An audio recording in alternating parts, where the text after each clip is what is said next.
سنن ابن ماجہ میں حدیث نمبر 1388 اور شعب الایمان للبیہقی میں جلد 3 صفحہ 378 پر حضرت علی رضی اللہ تعالی عنہ کی روایت موجود ہے۔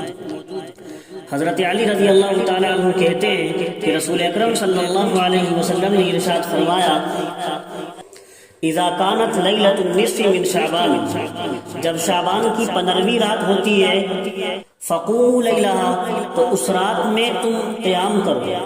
فقوموا لیلہا، تو اس رات میں قیام کرو، یعنی رات میں جاگ کر اللہ کی عبادت کرو، وصوموا یومہا، اور دن میں روزہ رکھو، فإن اللہ ینزل فیہا لغروب الشمس، اس لیے کہ اللہ تبارک و تعالی اس رات میں سورج ڈوبتے ہی یعنی غروب شمس کے وقت آسمان دنیا پر نزول فرماتے ہیں،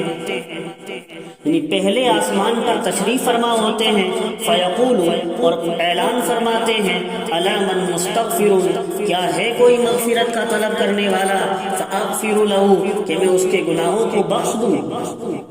الا مسترزق، کیا ہے کوئی رزق کا طلب کرنے والا، فارزقه، کہ میں اس کو رزق دوں، الا مبتلا فاعافیہ، کیا ہے کوئی مبتلا مصیبت کہ میں اس کو عافیت دوں، کوئی مصیبتوں اور پریشانیوں میں گرفتار کہ میں اس کو عافیت دوں، حتی یطلع الفجر، اس طرح کا اعلان صبح صادق تک ہوتا رہتا ہے۔ محترم بزرگوں اور دوستو، اس حدیث مبارکہ سے 3 باتیں معلوم ہیں۔ پہلی بات تو حدیث شریف میں کہا گیا کہ اس رات میں جاگ کر اللہ کی عبادت کرو، تو قیام لیل کا کیا حکم ہے؟ اس بارے میں مشہور فقیہ علامہ حسکفی صاحب در مختار الدر المختار مارد المختار جلد 2 صفحہ 24 پر تحریر فرماتے ہیں کہ 15ویں رات کو عبادت کرنا مستحب ہے، شعبان کی 15ویں رات کو جاگ کر اللہ کی عبادت میں گزارنا یہ مستحب ہے۔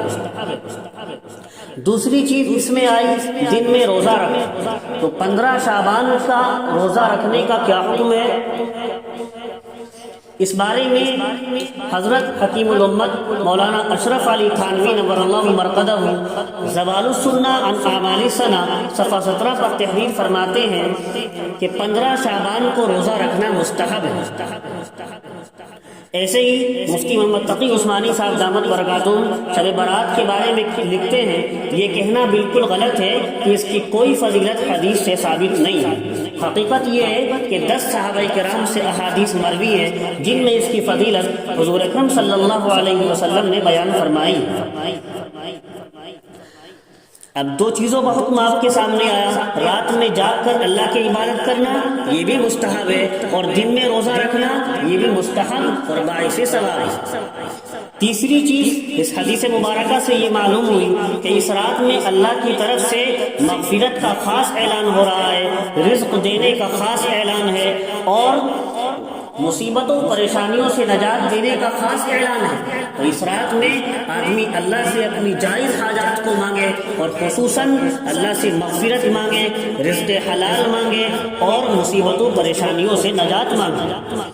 شب برات کی عبادت کے سلسلے میں ایک بات اور عرض کرنی ہے، جو لوگوں نے یہ اپنی طرف سے گڑھ رکھا ہے کہ شب برات میں اتنی نفل نمازیں پڑھنی ہے اور فلاں رکعت میں فلاں سورت پڑھنی ہے، ان چیزوں کا شریعت میں کوئی ثبوت نہیں۔ حاشیۃ الطحطاوی علی المراقی جو فتوے کی معتبر کتاب ہے، صفحہ 326 پر تحریر فرماتے ہیں اس کے مصنف کہ شب بیداری کے لیے، شب برات میں جاگنے کے لیے کوئی خاص طریقہ، کوئی خاص عبادت فقہا سے منقول نہیں، علماء اور فقہا سے کچھ بھی منقول نہیں ہے، خواہ تلاوت قرآن کرے، خواہ تسبیحات اور درود شریف پڑھے، خواہ نوافل پڑھے، اور جتنی چاہے پڑھے، کوئی طریقہ اور کوئی تعداد شریعت میں منصوص نہیں ہے۔ لہذا زیادہ سے زیادہ جتنی عبادت ہو سکے اللہ کی کرے، عام عبادت کچھ بھی ہو، اور بس اتنا ہو کہ صبح فرض نماز جماعت سے نہ چھوٹے، عشاء کی نماز جماعت سے اور فجر کی نماز جماعت سے اس کا خصوصی اہتمام دیا۔ شعب الایمان للبیہقی جلد 3 صفحہ 384 پر ایک روایت اور موجود ہے، اتانی جبریل علیہ السلام، اللہ کے رسول صلی اللہ علیہ وسلم ارشاد فرماتے ہیں کہ میرے پاس جبریل علیہ السلام آئے فقال هذه الليلة ليلة النصف من شعبان، اور جبریل نے کہا یہ رات تو شعبان کی 15ویں رات ہے، وَلِلَّهِ فِيهَا عُتَقَاءُ مِنَ النَّارِ، اور خداوند عالم اس رات میں بہت سے لوگوں کو دوزخ سے آزاد کرتے ہیں، بِعَدَدِ شُعُورِ غَنَمِ كَلْبٍ، جو کہ قبیلہ کلب کی بکریوں کے بالوں سے بھی زیادہ ہوتے ہیں۔ مراد اس سے یہ ہے کہ بے شمار افراد کی مغفرت اللہ تبارک و تعالیٰ اس مبارک رات میں فرماتے ہیں، لیکن کچھ لوگوں کا استثناء کیا گیا ہے کہ ان لوگوں کی مغفرت نہیں ہوتی۔ یہ بیعقی کے اندر تو 7 آدمی آئے ہیں اور ایک آدمی کا تذکرہ مسند احمد کی روایت میں، جو بیعقی کے اندر 7 آدمی آئے ہیں، پہلے آپ وہ سن لیجئے۔ حضور علیہ الصلوۃ والسلام ارشاد فرماتے ہیں لا ينظر اللہ فیہا الی مشرک، اللہ تبارک و تعالی نظر رحمت نہیں فرماتے اس رات میں مشرک کی طرف، شرک کرنے والے کی طرف۔ جو ہم اپنے کام بننا یہ پیروں سے بھی سمجھتے ہیں کہ فلاں پیر سے بھی فلاں جگہ سے بھی ہمارا کام بن سکتا ہے، یہ بھی شرک ہے۔ کام بنانے والی ذات صرف اور صرف اللہ سے، تو اس رات میں مغفرت نہیں ہوتی نہ مشرک کی، ولا الی مشاحن، اور نہ کینہ ور کی، جو دل میں کینہ اور بغض رکھتا ہو۔ کینہ کہتے کس کو ہے؟ علماء نے لکھا ہے کسی شخص پر غصہ پیدا ہو اور یہ شخص کسی وجہ سے اس پر غصہ نہ نکال سکے، تو اس وجہ سے جو دل میں گرانی پیدا ہوتی ہے، ایک تکلیف سی رہتی ہے، اس کو کینہ اور بغض کہتے ہیں۔ اس کو اللہ کے لیے معاف کرے، دل کو صاف کر لے۔ اور بعض علماء نے کینے کے یہ معنی لکھے ہیں کہ کینہ اس کو کہتے ہیں کہ آدمی دوسرے کو نقصان پہنچانے کے در پہ رہے۔ کسی آدمی سے کوئی تکلیف پہنچ گئی تھی لیکن پھر اس کو نقصان پہنچانے کے در پہ ہے، یہ کینہ ور آدمی ہے۔ مسلمان کو نقصان پہنچانے کے در پہ ہونا یہ بھی کینہ میں داخل ہے، اور مسلمان پر اگر غصہ نہیں نکال سکا تھا تو دل میں گرانی رکھتے رہنا یہ بھی کینہ میں داخل ہے۔ لہذا حضور فرماتے ہیں کہ اس رات میں کینہ ور کی بھی مغفرت نہیں ہوتی، دلوں کو صاف رکھنا ضروری ہے۔ وَلَا إِلَىٰ قَاطِعِ رَحْمٍ، تیسرے نمبر پر فرمایا اور مغفرت نہیں ہوتی اس رات میں، اللہ نظر رحمت نہیں کرتے رشتے ناطے توڑنے والے کی طرف نہیں، رشتے ناطے توڑنے والے کی طرف بھی اللہ اس رات میں رحمت کی نظر سے نہیں دیکھتے، اس کی مغفرت نہیں ہوتی۔ ولا الی مسبل ازار، اور مغفرت نہیں ہوتی اس رات میں جو ٹخنوں سے نیچے پائجامہ لٹکاتا ہو، ٹخنوں سے نیچے پائجامہ پہنتا ہو، یہ عام طور سے متکبرین ہی کا طریقہ ہے۔ ولا الی عاق لوالدیہ، اور مغفرت نہیں ہوتی اس رات میں والدین کے نافرمان کی۔ عاق کے معنی عربی زبان میں آتے ہیں کوٹنا، کسی چیز کو چورا چورا کر دینا۔ تو علماء نے شرح کی ہے اس سے والدین کا سخت نافرمان مراد ہے، جس نے والدین کو ستا کر ان کے دل کو چورا چورا کر دیا ہو۔ لہذا